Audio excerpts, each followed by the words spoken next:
নিয়ে এবং বিদ্যুৎ ব্যবস্থা নিয়ে। আমাদের যে পল্লী বিদ্যুতের এবং তাদের বোর্ডের যে বৈষম্য, তার ফলে আজকে বিদ্যুতের এইরকম একটি ঘটনা আমরা দেখছি। আমরা দেখতে পাচ্ছি পল্লী বিদ্যুৎ বোর্ড ও অন্যান্য বিদ্যুৎ বিতরণ সংস্থা ও কোম্পানি সিন্ডিকেট গুলো বাংলাদেশের বিভিন্ন গ্রাম অঞ্চলে, কারণ ঢাকা শহরে দিলে বড় বড় ভিআইপি ব্যক্তিবর্গ আছে, তারা তো বিভিন্ন ভাবে ফোন আসবে, কিন্তু গ্রামের আজকের উপকূলে, আজকে দক্ষিণবঙ্গের দিকে তাকাবেন, আমার বরগুনা 2 আসনের পাথরঘাটা উপজেলায় টানা 2-3 দিন বিদ্যুৎ থাকে না, আমি দিতে দেখেছি, যেটা আসলেই দুঃখজনক। আজকের শিক্ষার্থীদের তাদের লেখাপড়া সহ বিভিন্ন কার্যক্রমে ব্যাঘাত করছে।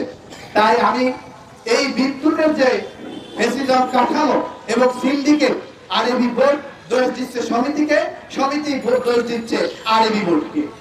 এই রকমের কাঠামো, বিদ্যুতের কাঠামোকে, সিন্ডিকেটকে ভেঙে একটি সুন্দর এবং যে ব্যবস্থা রয়েছে সেই ব্যবস্থায় বাংলাদেশের মানুষকে তার যে টাকার মূল্য আছে, সেই টাকার মূল্যে আমরা যে বিদ্যুৎ কিনছি, সেই মূল্যটাকে আমাদের মানুষকে বুঝিয়ে দিন। আপনারা মানুষের সাথে দুর্নীতি এখনো করছেন এবং আগেও করেছেন।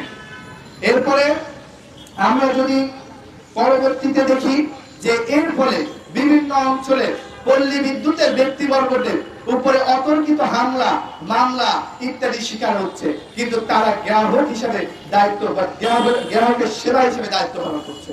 তারা কিন্তু কোন রকমের জানেই না যে আসলে কি হচ্ছে, কিভাবে হচ্ছে, তারা শুধুমাত্র সাপ্লাই চেনের মতো কাজ করতেছে। তো আমি আরএবি বোর্ডের যারা এসি রুমে বসে ঊর্ধ্বতন কর্মকর্তারা রয়েছেন, তাদের প্রতি বিশেষ অনুরোধ জানাই, আপনারা দয়া করে এইগুলোর ব্যবস্থা গ্রহণ করুন এবং জাতিকে এই বিদ্যুৎ সংকট থেকে বাঁচান। আপনারা আমাদেরকে পুঁজি করে যে ব্যবসা চালাচ্ছেন, তা বেশি দিন টিকবে না, বেশি দিন আপনারা চালাতে পারবেন না। আমাদের ফেসিজম কাঠামো যখন ভেঙে দিতে পেরেছি, আপনাদের কাঠামো বেশি দিন ভাঙতে সময় লাগবে না।